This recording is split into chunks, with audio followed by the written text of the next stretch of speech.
a vast empire that has conquered the world with incredible powers. Now, its wonders and technologies are lost, forgotten. All that's left of them, ruins, haunted.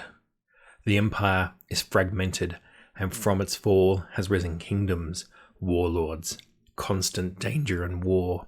From without, raiders, pirates, brigands. Powerful religion controls the souls of humanity. War is constant, and darkness hunts every soul. Am I describing a fantasy world or medieval Europe?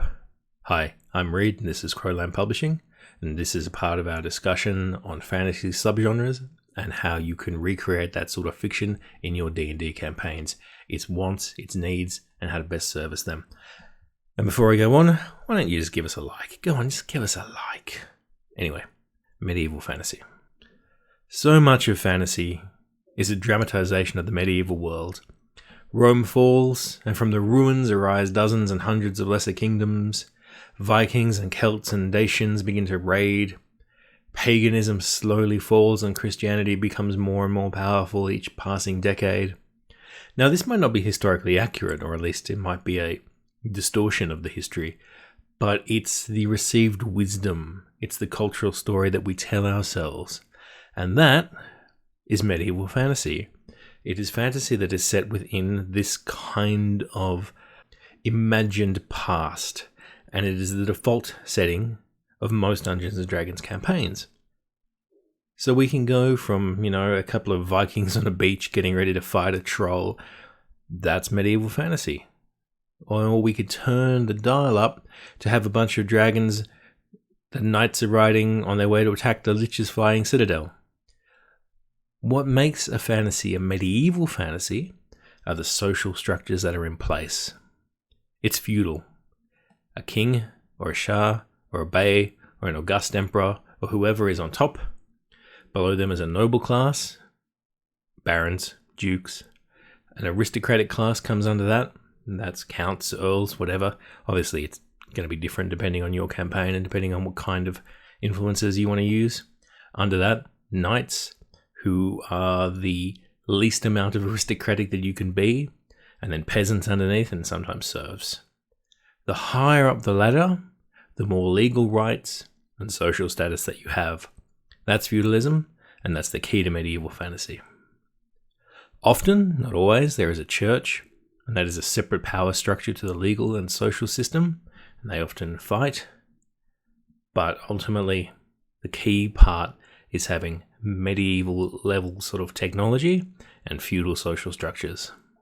So I recommend that if you're really into this kind of fantasy and you really want to world build in it, that you pick and stick close to a specific time period and a specific location as you can. Do a bit of research. Medieval England is not medieval France, and it isn't medieval China, which isn't Damascus, or medieval Venice, or any of those places which have their distinct themes and feels. You're a nerd. You'll have fun doing this research. Or use events. The Livonian Crusade, in which the Teutonic Knights and the Sword Brotherhood deal with the last of the pagans. Genghis Khan and the Horde. The Black Death, the Great Schism, and of course the Crusades. A huge backdrop to heroism and righteous violence during this time period. Now, the more amount of fantastic elements that you add, the higher the fantasy it is. That's all high fantasy is. Medieval, but with a large amount of magic. So you might reimagine Genghis Khan and the Horde as being hobgoblins. You might reimagine the Black Death as a zombie invasion. You might represent the Crusades as an attempt to kick the Dark Elves out of some kingdom somewhere. These are all great examples of just picking a medieval time period and medieval feel and just adding more and more fantasy elements. So long as the basic idea of feudalism, the importance of gods and religion, and most importantly, rigid social class makes fantasy medieval. So what kind of characters are your players going to make up? Well, bear with me, roundabout, but here is an old discussion. What level is Gandalf? I mean, he doesn't really do very much. He casts Featherfall when he's fighting the Balrog, casts Lightning Bolt, he dispels Saruman's possession, casts Light of the Nazgul, So the highest spell that he seems to cast is a 3rd level spell.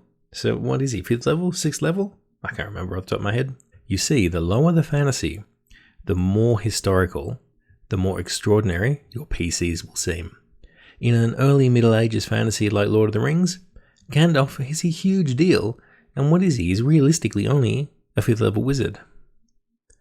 And the other thing is, if you're born a peasant, it's utterly extraordinary if you die anything but a peasant. A knight, maybe once, twice a generation, you might build a name for yourself, but it's rare, and it's very, very hard to actually stop being a noble and to lose those privileges. So I think that a DM should be aware that in a medieval game, very, very quickly, social class is hugely, hugely important. But adventurers are wild cards in this subgenre. They do not fit into these rigid social classes, or very quickly they leave them. They are individually very powerful. They gain huge reputations. If you're a 4th or 5th level fighter, who's going to take you on? If you're a 7th or 8th level warlock, who the hell can really tell you what to do?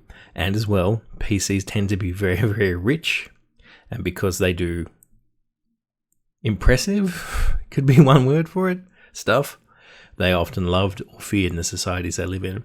So the thing about medieval period fantasy is that the PCs can absolutely turn everything on its head. They can completely change society. And that is really an interesting part of the medieval fantasy. And the higher you get, the more common magic is, the more common magic casting NPCs are, high-level fighters, weird monks, stuff like that, the less extraordinary PCs will seem. Be aware of that when you are deciding what level of medieval fantasy you want to stay on. Same with demihumans. The lower the fantasy, the more extraordinary they will seem, to the point where you might have to work very, very hard to justify why there's an elf. And the higher, the less noteworthy. So just quickly, some discussions about what character classes might look like in medieval fantasy. Bards, socially mobile. Everyone likes a singer, everyone likes an artist, everyone needs a lore master, so bards can talk to everybody in a world where it's very, very difficult and unseemly to cross your social lines. Barbarians are either outsiders to society, they are wild men and women, or perhaps they're a character class for the poor.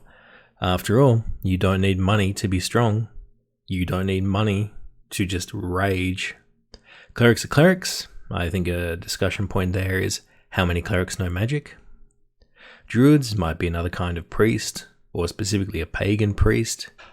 Fighters, men-at-arms, people in the employ of a lord and trained to fight as a forerunner of a professional soldier, or they are knights themselves, or maybe at first level you're just a squire. Monks, I'd make them like barbarians.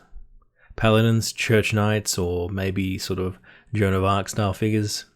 Rangers, a lot of conceptual space, again, peasant warriors, or perhaps they're halters who protect the king's personal lands from poachers, or perhaps they're poachers, or maybe they're moss troopers, like the Scottish clans used to have guys who went out in long distance raids. As for arcane casters, things get a little bit more complicated. And again, this is really one of those ones where the lower fantasy you are, the more special your guys will seem. Have a look at Merlin. He was the one wizard in those entire stories, and he's still culturally important. The church did often understand the difference between good magic and bad magic. Theurgy and Goetia, that came from God, that was done through angels. Is that important in your setting? Do people understand a difference between the various kinds of arcane casters? In historical kinds of fantasies, the position of spellcasting classes is quite important because it does represent a lot of world building. So what kind of adventures are these guys going to get on? Well, specific to low medieval fantasy, you might have quests, grails to hunt, beasts to chase and capture and kill. Sometimes they'll be good like unicorns, sometimes they'll be bad like wyverns or even dragons.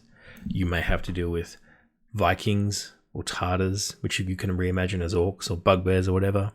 You can play around with courtly love, elaborate rituals about falling in love with people, impressing them, proving yourselves brave. These are important elements of some medieval games. You might want to set up your own earldom or barony. Perhaps you've won it, perhaps you've taken it. And in fact, medieval fantasy is fantastic for political games. You might have to defy your mad king. You might have to stay loyal to your lord who wants to rebel, or loyal to your king, something like that. You might be involved in a clash over two kingdoms' resources. Perhaps you're on the border and your small village is caught between these two things and you have to play these sides off against each other. Perhaps the newcomer comes to the court and you as a bunch of PCs need to understand if they're a good guy or a bad guy. These are not great examples, but political campaigns are really quite complicated and I will do a video on them one day, but courtly intrigue is a part of this if you want to do it. And let's never forget, this is primal D&D setting. You are in the ruins of a fallen empire and you are beginning to re-establish your civilization and your culture. In history, it's called Greece and Rome. In your campaign, it's the, ancient Elven Imperium, and you are going out to discover and bring back wisdom, knowledge, wealth, technology, magic, and you are doing that in the service of a baron or a duke. Classic D&D. And if you want to do just a dungeon crawling adventure, this is the way to do it. Now, there are two great resources here for medieval adventures. The first is a game called Pendragon. Now, it's specifically all about chivalric fantasy. You are in King Arthur's court. You are in Camelot. You are a knight. And there is loads and loads of information about what medieval games look like, what adventures you can go on, what you can do. There's a turn-based domain level play if you want to get some ideas from it. Birthright, an old 2nd edition D&D. It's pretty legendary. I really like it and rate it. But my fave take on medieval fantasy is Warhammer. It is a dark and sardonic take on medieval fantasy. It's not really a satire, but it's certainly a kind of bleakly amused at D&D's heroism. Very British, very biting. Now, yes, technically it's early modern. It's a world that is beginning to move out of the medieval period, but you can chuck out what you don't need. And if you want a far less romantic and far more horror-influenced take on medieval fantasy, I highly recommend it because it has some of the best adventures and campaigns that exist. Death on the Reich. It's fantastic. And what kind of monsters are you going to use? Well, I think the monsters are a vital part of world building, so you should be using folkloric monsters, creatures that comes from stories and legends. Those are what you want to use. Goblins, dragons, kobolds, monstrous beasts like, I wonder if I can say this, Catoblepus. There's a huge amount of medieval bestiaries. Type that phrase into the internet and you will find some weird stuff. Giants, ogres, manticores, wyverns. Fairies are a classic bad guy of Arthurian legends. They steal babies. They tempt youths away. They take your souls. Weird kingdoms that you just run into, like Prester John's with his magical mirrors. Before Mordred, the main enemy of King Arthur was an undead warlord called Maligned who lived in a weird castle of glass. Vikings had loads of undead. The phrase Witch King comes out of Viking sagas.